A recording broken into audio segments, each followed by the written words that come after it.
Hello बच्चों, चलिए प्रश्न को समझते हैं। निम्न में सही कथन कौन सा है?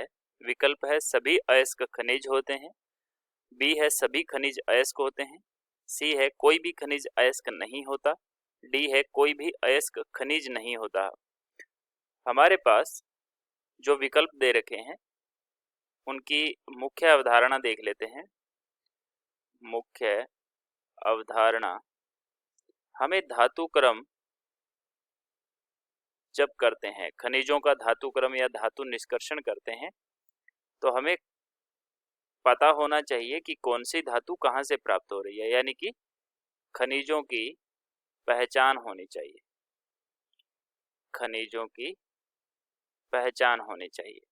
अब ये खनिज होते क्या हैं? पहले हम इसकी परिभाषा लिखते हैं। खनिज क्या होते हैं? तो खनिज वो पदार्थ होते हैं जो हमें प्रकृति से सीधे ही प्राप्त होते हैं, जो चट्टानों की ऊपरी सतह पे मिलते हैं। ठीक है, तो हम लिखते हैं किसी धातु का वह यौगिक, किसी धातु का वह यौगिक जो प्रकृति में पाया जाता है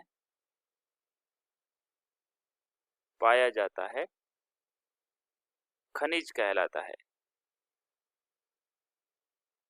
ठीक है, अब हम अयस्क को भी देख लेते हैं कि अयस्क किसको कहते हैं।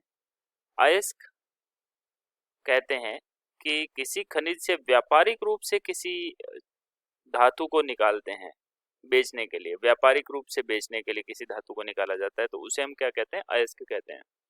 तो हम इसकी परिभाषा में क्या लिखेंगे कि वे खनिज जिनसे धातु व्यापारिक रूप से निष्कर्षित की जाती है,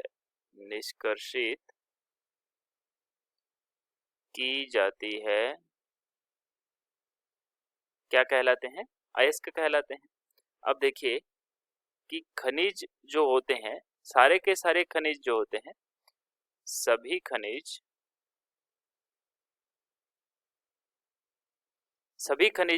अयस्क नहीं हो सकते, क्योंकि सभी खनिजों से हमें व्यापारिक रूप से सारी धातुएं नहीं प्राप्त होती। व्यापारिक रूप का मतलब है कि आसानी से, सरलता से, कम खर्चे में हम किसी धातु को निष्कासित कर सकते हैं, चट्टानों से, अशुद्धियों से दूर कर सकते हैं, है ना। तो सभी खनिज जो होते हैं वो अयस्क नहीं होते, सभी खनिज अयस्क नहीं होते, किंतु सभी अयस्क जो होते हैं,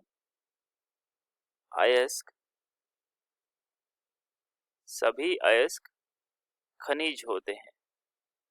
यानी कि खनिज में से ही अयस्क निकला है। अयस्क वो खनिज कई हो सकते हैं, जैसे एक ही पदार्थ के, जैसे लोहे के बहुत सारे खनिज होते हैं, हेमेटाइट, मैग्नेटाइट, है ना, लिमोनाइट, इस तरह के बहुत सारे खनिज होते हैं। लेकिन व्यापारिक रूप से केवल हेमेटाइट में से ही हम लोहे को निकालते हैं, तो वो हेमेटाइट जो है वो अयस्क है, वो प्रमुख अयस्क है इसका। ठीक है, और खनिज काफी सारे हो सकते हैं, इसमें से जिसमें से व्यापारिक रूप से निकालते हैं उसको हम अयस्क कहते हैं, महत्वपूर्ण अयस्क भी कहते हैं। तो सभी खनिज अयस्क नहीं होते, लेकिन सभी अयस्क खनिज होते हैं। तो विकल्प हमें दे रखा है कि सभी अयस्क खनिज होते हैं, विकल्प ए हमारा बिल्कुल सही होगा। सभी खनिज अयस्क होते हैं, बिल्कुल नहीं, सभी खनिज अयस्क नहीं होते हैं। कोई भी खनिज अयस्क नहीं होता, ये भी गलत है, क्योंकि खनिज ही अयस्क होता है, कोई ना कोई खनिज अयस्क होता ही है, कोई भी अयस्क खनिज नहीं होता, नहीं, सारे अयस्क खनिज होते हैं। तो विकल्प हमारा ए सही हो जाएगा। आशा करते हैं आपको समझ आया होगा। धन्यवाद।